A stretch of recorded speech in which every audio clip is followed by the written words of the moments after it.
Hello అందరికీ welcome back to my channel. It's me Chandu Sai. మేమైతే ఫైనల్గా ఇంకా ఊరు నుండి అయితే తిరిగి వచ్చేసినాము. ఇంకా ఊరు నుండి వచ్చినాక నెక్స్ట్ టైం మా ఆయన వీక్ ఆఫ్ తీసుకున్నాడు. ఎందుకంటే ఇంకా పిల్లల్ని కొంచెం తిప్పడానికి ఇంకా వాళ్ళ డాడీని మిస్ అయ్యి 1 వీక్ అవుతుంది కదా. సో అందుకనే మేము వ్యాలీ జోన్కి వెళ్ళినాము. ఎందుకంటే మా పెద్ద పాపకి అక్కడ బాల్స్ ఆడుకోవడం ఇష్టం కదా. ఎక్కడికి వెళ్ళినా వెళ్ళకపోయినా కంపల్సరీ వ్యాలీ జోన్కి వెళ్ళి బాల్స్ అయితే ఆడుకోవాలి. లేకపోతే అసలు మాకు చుక్కలు చూపిస్తుంది మా పెద్ద పాప. వ్యాలీ జోన్లో ఆడుకున్నాక ఇంకా మేము లింగంపల్లి దగ్గర మండి ఉంటే మండికి వెళ్ళాము. మేము పెళ్ళైనాక ఫస్ట్ టైం మండికి వెళ్ళాము యాజ్ ఏ ఫ్యామిలీగా, పిల్లలు పుట్టినాక. మా పెళ్ళి మేము లాక్డౌన్లో చేసుకున్నాం కాబట్టి అసలుకి బయటికి వెళ్ళడానికి కుదరలేదు. అసలుకి పెళ్ళైనాక, పెళ్ళికి ముందు కూడా 1-2 ప్లేసెస్ తిరిగాము అంతే తప్ప పెళ్ళైనాక అసలుకి వెళ్ళలేదు. దట్టు మా చిన్న పాప పుట్టినాక అప్పుడు మేము స్టార్ట్ చేసినాము బయటికి వెళ్ళడం, అంటే ఇట్లా సినిమాలు చూడటము అండ్ ఫస్ట్ టైం ఇలా మండికి రావడము. సో పెళ్ళైన కొత్తలో ఉంటుంది కదా, వైఫ్ అండ్ హస్బెండ్ ఇక్కడ వెళ్ళాలి, అక్కడ వెళ్ళాలి, ఈ ప్లేసెస్ తిరగాలి అనేది. మాకు ఎన్ని ఆశలు ఉన్నా అప్పుడు లాక్డౌన్ కాబట్టి, దట్టు నాకు ఇంకా అబార్షన్ కూడా అయ్యింది. దాని తర్వాత సెకండ్ వేవ్ స్టార్ట్ అయిందనమాట. సో అందుకే మేము అప్పుడు వెళ్ళలేదు. సో ఇంకా పిల్లలు పుట్టినాక కొంచెం వాళ్ళు పెరుగుతున్నప్పుడు వెళ్ళాము. ఎందుకంటే పిల్లలు చిన్నగా ఉంటే బాగా సతాయిస్తారని. మా పెద్ద పాప సైలెంట్గా ఉంటుందేమో అనుకుంటే మా చిన్న పాప అసలు మాకు షాక్ ఇచ్చింది. సైలెంట్గా ఉంది, తనైతే ఫుడ్ తిన్నది బాగానే. కానీ మా పెద్ద పాప మాత్రం చాలా మారం చేసింది. ఎందుకంటే దానికి ఐస్ క్రీమ్ కావాలంట. ఏడికి వెళ్ళిన దానికి అయితే ఐస్ క్రీమ్ కావాలి, అన్నం అంటే తినదు అసలుకి. దానికి ఎంత నచ్చ చెప్పినా ఏం చెప్పినా అస్సలకి తినదు. మా చిన్న పాప అయితే అసలుకి అడ్జస్ట్ చేసుకుంటుంది ఏం పెట్టినా కానీ. మా పెద్ద పాప అయితే అది ఏది కావాలంటే అదే ఇప్పియాల్సి వస్తుంది. ఇప్పుడు ఏ ఫ్యామిలీలో చిన్నపిల్లలు బాగా మొండికేస్తారు. ఎందుకంటే నేను బాగా మొండికేసేదాన్ని, నేనే లాస్ట్ మా ఇంట్లో కాబట్టి. కానీ ఇక్కడ మాత్రం మా పెద్ద పాప చాలా మొండికేస్తుంది అసలుకి. ఇంట్లోనేమో సైలెంట్గా ఉంటుంది, అసలుకి ఏం తెలియనట్టు.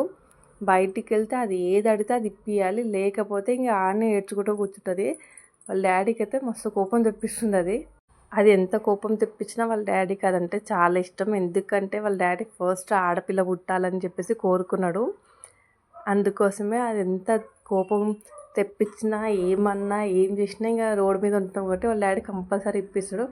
ఇంట్లో అయితే 1-2 సార్లు అరుస్తాడు తప్ప అసలు కొట్టాడు దాన్ని సరిగ్గా. మా చిన్న పాపనేమో నా పార్టీ, మా పెద్ద పాపనేమో మా ఆయన పార్టీ. ఎంతైనా పెద్ద కూతుర్లు అంటే డాడీలకు చాలా ఫేవరెట్ కదా.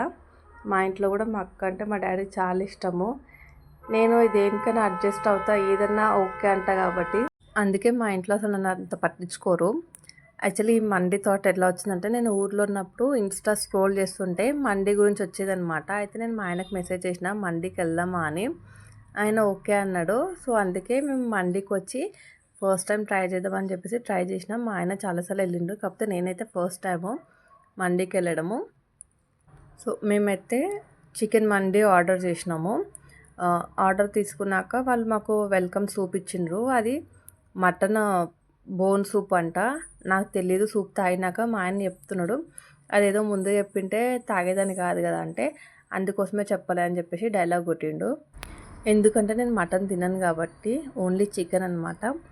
ఇక్కడ నా పెద్ద బిడ్డ తినకుండా ఫోన్ చూస్తుంది అండ్ నా చిన్న బిడ్డ కొంచెం తినుకుంటూ ఆడుకుంటుంది. అదైతే మస్తు ఎంజాయ్ చేసింది. మా పెద్ద పాపకి ఎక్కడికి పోయినా ఫోను, ఐస్ క్రీమ్ ఉంటే చాలు. అందరూ స్టార్టర్ చెప్పినాక మండి చెప్తారు. మేము మాత్రం మండి చెప్పిన తర్వాత స్టార్టర్ చెప్పినాం లాస్ట్కి. ఇక్కడ వేడివేడిగా చికెన్ స్టార్టర్ అయితే వచ్చింది. మా చిన్న పాప అయితే కాలుతుందని చెప్పేసి ఊదుకొని తింటుంది. అండ్ మా పెద్ద పాపకైతే మా ఆయన తినిపిస్తున్నాడు. నా చిన్న బిడ్డ అయితే నా చిన్న బిడ్డనే తింటుంది. దానికి నేను ఇస్తుంటే వద్దు అంటుంది. వాళ్ళ డాడీ తినిపించాలంట, వాళ్ళ డాడీ తినిపిస్తున్నాడు. మండి అయితే చల్లగా ఉంది, కాకపోతే స్టార్టర్ అయితే వేడివేడిగా వచ్చింది. మేమైతే మండి బాగా ఎంజాయ్ చేసినాము. ఇప్పుడు నా ఛానల్ని సబ్స్క్రైబ్ చేసుకోకపోతే ప్లీజ్ సబ్స్క్రైబ్ చేసుకోండి. మీ సపోర్ట్ నాకు చాలా అవసరం ఉంది. Thank you so much.